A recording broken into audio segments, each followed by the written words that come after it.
E learning के इस video में आपका स्वागत है। बजट 2025 में नया इनकम टैक्स रेट आया और उस इनकम टैक्स रेट को आप न्यू टैक्स रिगिंग में इस्तेमाल कर सकते हो। लेकिन काफी लोग सवाल पूछते हैं ओल्ड टैक्स रिगिंग का आप इस्तेमाल कर सकते हो या नहीं। तो ऑफ कोर्स उसका भी कर सकते हो, अभी भी वो एप्लीकेबल है। लेकिन एक बार आप कंपैरिजन जरूर कर लीजिएगा ओल्ड वर्सेज न्यू का, क्योंकि जो रिजल्ट आएगा वो आपको चौंका सकता है। मैं यहाँ पर आपको एक एग्जाम्पल दिखाता हूँ इस कैलकुलेटर की मदद से। जैसे कि सैलरी है 12,75,000 का सैलरी डालूंगा यहाँ पर। जब 12,75,000 का हमने सैलरी डाला तो यहाँ पर स्टैंडर्ड डिडक्शन कैलकुलेट हो गया है। ओल्ड में 50,000 का मिलता है, न्यू में 75,000 का। और अब देखोगे बजट 2025 का जो इनकम टैक्स रेट था उस हिसाब से देखिए कैलकुलेशन हो गया है ऑटोमेटिकली। कैलकुलेशन का ऑलरेडी हमने वीडियो बनाया हुआ है, नहीं समझ में आएगा तो लिंक नीचे डिस्क्रिप्शन में चेकआउट कर लीजिएगा। कैलकुलेशन हुआ 60,000 का टैक्स लायबिलिटी बना और 60,000 रिबेट मिल गया। तो रिबेट की वजह से अब टैक्स लायबिलिटी जीरो हो गया, कोई भी टैक्स नहीं देना है। वहीं ओल्ड टैक्स रिगिंग में हम कैलकुलेट करेंगे तो यहाँ पर आप देख सकते हो 1,87,000 के आसपास हमारा टैक्स लायबिलिटी दिखाई दे रहा है। तो कितना बड़ा डिफरेंस है आप चेकआउट कर सकते हो। अब कुछ लोग कहेंगे कि ओल्ड टैक्स रिगिंग में आप बहुत सारे डिडक्शन का एग्जेम्पशन का बेनिफिट ले सकते हो। तो कितना डिडक्शन या एग्जेम्पशन आपके पास होना चाहिए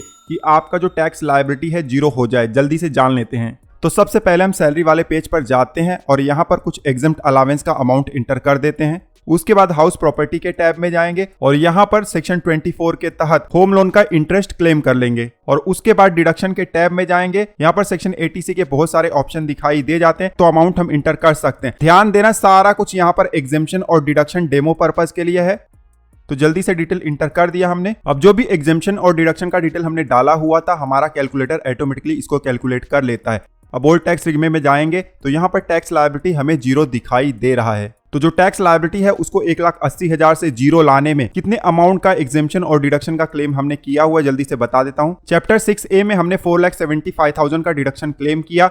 उसके बाद सेक्शन 24 जो हाउस प्रॉपर्टी का होम लोन इंटरेस्ट है वहां पर 2 लाख का क्लेम किया। और इसके अलावा सैलरी में से भी हमने 50,000 का एग्जेम्प्ट अलावेंस क्लेम किया हुआ था। मतलब टोटल 7,25,000 का हमने एग्जेम्पशन और डिडक्शन क्लेम किया। तब जाकर हमारा जो सैलरी था 12,75,000 का, उसका टैक्स लायबिलिटी जीरो हुआ। अब ये ऐसा नहीं कि एग्जैक्ट अमाउंट है, सबके लिए अलग अलग अमाउंट हो सकता है डिडक्शन का, एग्जेम्पशन का। लेकिन एक चीज यहां पर पता चल जाता है कि ओल्ड टैक्स रिजिम में अगर आपको टैक्स लायबिलिटी नील करना है तो बहुत ज्यादा इफर्ट लगाना होगा, बहुत सारे डिडक्शन एग्जेम्पशन का जुगाड़ करना होगा। लेकिन वही न्यू टैक्स रिजिम की बात की जाए वहां पर बड़े ही सरल तरीके से आपको रिबेट मिल जाता है और टैक्स लायबिलिटी जीरो हो जाता है अगर आपका इनकम 12,75,000 होता है तो। अब एक और सवाल बहुत बार कमेंट में पूछा जाता है कि न्यू टैक्स सिस्टम से ओल्ड में जाना है या ओल्ड से न्यू में जाना है, तो क्या किया जा सकता है ITR भरते समय? तो इसका जवाब है जरूर किया जा सकता है। नॉन बिजनेस है तब तो आराम से किया जा सकता है। अगर कोई क्वेरी है, आपको कुछ समझ में नहीं आ रहा तो आप नीचे कमेंट कर सकते हो। इस वीडियो में बस इतना ही, मिलते हैं आपसे अगले वीडियो में। तब तक आप हंसते रहो, मुस्कुराते रहो। धन्यवाद।